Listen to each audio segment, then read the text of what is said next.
बिहार के state president Akhtar उल ईमान साहब, general secretary Aftab साहब, स्टेट सेक्रेटरी राणा रंजीत सिंह हमारे साथ मौजूद है।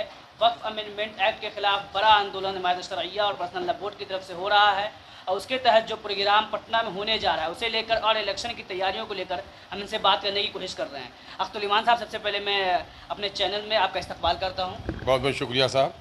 सर, 29 जून को गांधी मैदान का जो आह्वान इमारत शरइया की तरफ से, उसको लेकर क्या तैयारी है आप लोगों की तरफ से और पूरे बिहार में किस तरह की तैयारी चल रही है? हर गैरतमंद मुसलमान और हर इंसाफ पसंद सेकुलर गैर मुसलमान लीडर वफ़ के इस काले कानून की पुरजोर मुखालफत कर रहा है और मैं मुबारकबाद देता हूँ इमारत शरिया बिहार उड़ीसा झारखंड व मगरबी बंगाल के अमीर शरीयत हज़रत अहमद वली फैसल रहमानी साहब को कि उन्होंने बर वक्त एक बेहतरीन कदम उठाया है और पूरी बिहार की मिल्लत को उसने झंझोड़ कर रख दिया है कि अगर हम वक्त रहते हुए इस काले कानून की मुखालफत नहीं की तो हमारा बड़ा नुकसान होगा।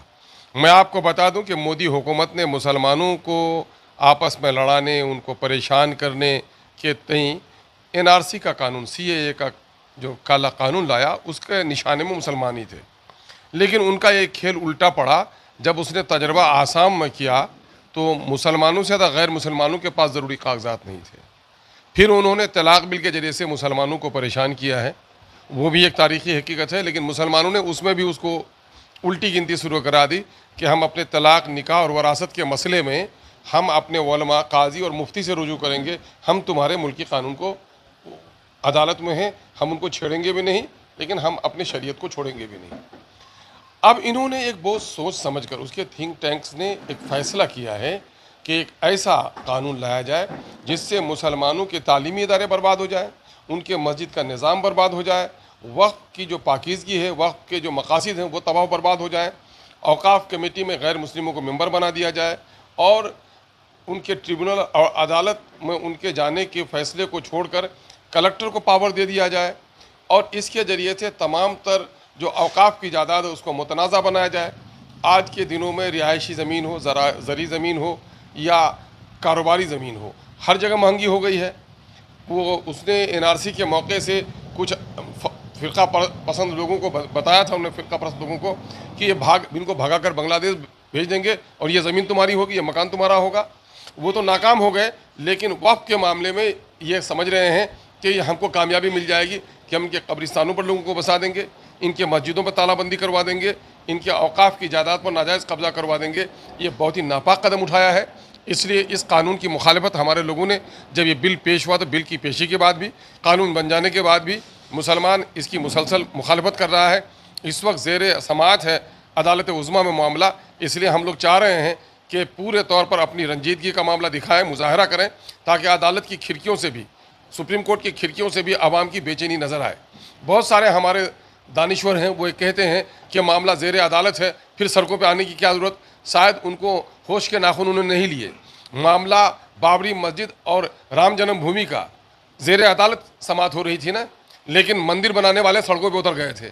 नतीजा ये हो रहा है कि आपकी वो ज़मीन निकल गई और आज वक्त रहते हुए उनका ये कहना है कि तलाक बिल को लेकर भी बड़े प्रोटेस्ट किए गए, बाबरी मस्जिद के लिए पूरे मुल्क में मूवमेंट चला, फायदा क्या हुआ? नहीं, मैं ये कह रहा हूँ तलाक बिल का एक फ़ायदा ये हुआ है कि मिल्लत के अंदर में गैरत जगी है और इस गैरत की वजह से तलाक वाले, मैं समझता हूँ कि 99% जो मुकदमात हैं दारुल क़ज़ा में मुफ्तियों के और उलमा के ज़रिए से हल हो रहे हैं। हमारे 1% मुकदमा उधर जा रहे हैं।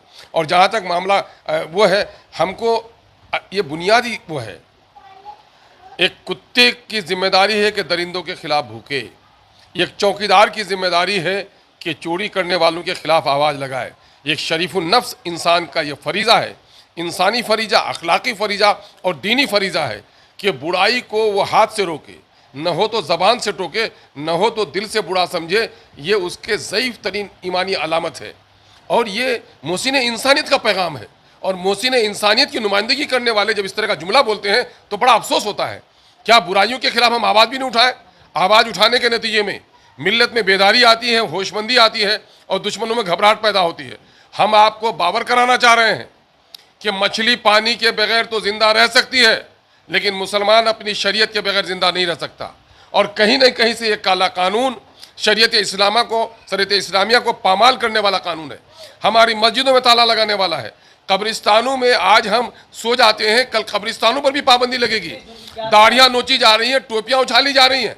मरने के बाद भी कब्रों पे आसानी से सोने नहीं दिया जाएगा। मोदी ने तमाशा कर दिया है। भाई ये वायलेशन है हिंदुस्तान के आइन का। भाई 14वीं सिख में ये वजाहत कर दी गई है कि इक्वलिटी बिफोर लॉ, कि कानून की नज़र में सब बराबर है। आप देखेंगे कि हम दोहरी लड़ाई लड़ रहे हैं। जो कुछ आज बिहार के अवाम में बेचैनी देख रहे हैं, दो लड़ाई लड़ रहे हैं। एक तो ये है कि औकाफ के तहफ़्फ़ुज़ की लड़ाई, और दूसरी लड़ाई ये है कि दस्तूर हिंद के तहफ़्फ़ुज़ की लड़ाई। चूँकि ये दस्तूर हिंद को भी पामाल कर रहे हैं, और ये कानून जो बनाया गया है ये दस्तूर हिंद को पामाल करके बनाया गया है। दस्तूर हिंद की पामाली नहीं हो सकती है। मैं उसको अदरवाइज नहीं लिया जाए। मैं मिसाल कहता हूँ कि पंडित जी हों और मुल्ला हैं, इनको दो औरत और मर्द के रिश्ता जोड़ने की इजाज़त है ना, मगर पंडित जी किसी के भाई और बहन को आपस में सिंदूर नहीं लगवा सकते। कोई आलिम दीन भाई और बहन का निकाह नहीं पढ़वा सकते, चूँकि तमाम तर धर्म की कुछ मान्यताएं हैं। तो कानून बनाने का मतलब पार्लियामेंट में कोई भी पहुंच जाए तो कोई भी कानून बना देगा, ऐसा नहीं है।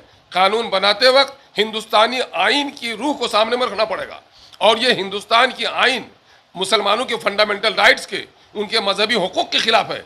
सेकुलर इंडिया में किसी के मजहबी हुकूक को गसब करना, उनके आज़ादी को सलब करना, और एक ही कानून सब के लिए नहीं करके अलग अलग लोगों के लिए अलग कवानीन बनाना, ये हिंदुस्तान के आइन के बिल्कुल खिलाफ है। इसलिए हम दोनों लड़ाई लड़ रहे हैं, और बड़ी जिम्मेदारी के साथ लड़ाई लड़ रहे हैं। ये आखिरी लड़ाई होगी। हिंदुस्तान में मुसलमान अगर चाहता है कि उनकी शरीयत बाकी रहे, उनके मसाजिद बाकी रहें, कि मसाजिद की मरकजियत ख़त्म हो जाएगी तो क्या मुसलमानों का दीन बाकी रह जाएगा? मदारिसों पर ये झमेला लगा देंगे, ये दीन बाकी रह जाएगा?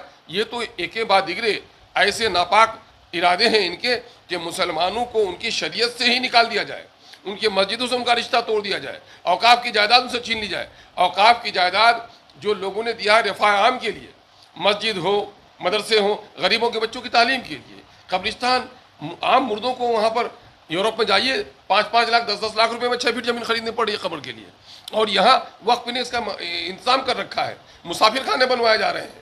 तो ये तमाम तर काम जो पब्लिक वेलफेयर के लिए हैं, पब्लिक वेलफेयर के काम में दिक्कत है, और ये लोग झूठा प्रोपेगेंडा कर रहे हैं कि जिन पर हाथ रखते तो वक्फ की जायदाद उनकी हो जाती है। ये झूठे हैं, मक्कार हैं ये, और ये कहते हैं कि मुसलमानों के पास औकाफ की बहुत जायदाद है। आप जाकर देख लीजिए साउथ के स्टेट में मंदिरों के पास भी काफ़ी प्रॉपर्टीज़ हैं। हम ये कहते हैं मंदिरों के पास भी होना चाहिए, गुरुद्वारा के पास भी होना चाहिए, गिरजाघर के पास भी होना चाहिए। मजहबी आज़ादी है, तो जो लोग मजहब के नाम पर दान करते हों, मानवता के सेवा के लिए दान करते हों, ऐसे लोग पुण्य हैं। आप कौन होते हैं प्रैक्टिसिंग मुस्लिम कहने का वाले कि हम 5 साल तक मुसलमान है कि नहीं है? कौन होते हैं आप हमारे ईमान को जांचने वाले? क्या थर्मामीटर है आपके पास मेरे ईमान को नापने वाला? ये अजीब अजीब मसला खड़ा कर दिया इन्होंने। ये कहीं ना कहीं से आइन के खिलाफ कानून बनाने की एक नापाक कोशिश, साजिश है मोदी की। इसलिए इसके खिलाफ लड़ाई लड़नी चाहिए, और हम लोग बहुत मुतमईन हैं। इस कानून की मुखालिफत से मुसलमान ही नहीं कर रहे हैं।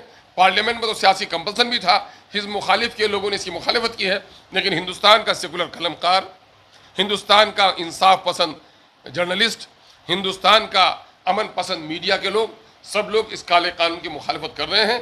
इसके खिलाफ लड़ाई लड़ी जाएगी, और आखिरी हद तक लड़ाई लड़ी जाएगी। 29 जून की सर क्या तैयारी है? किस तरह 29 जून को पूरे बिहार से मैं समझता हूँ कि इंसानों का एक सैलाब होगा।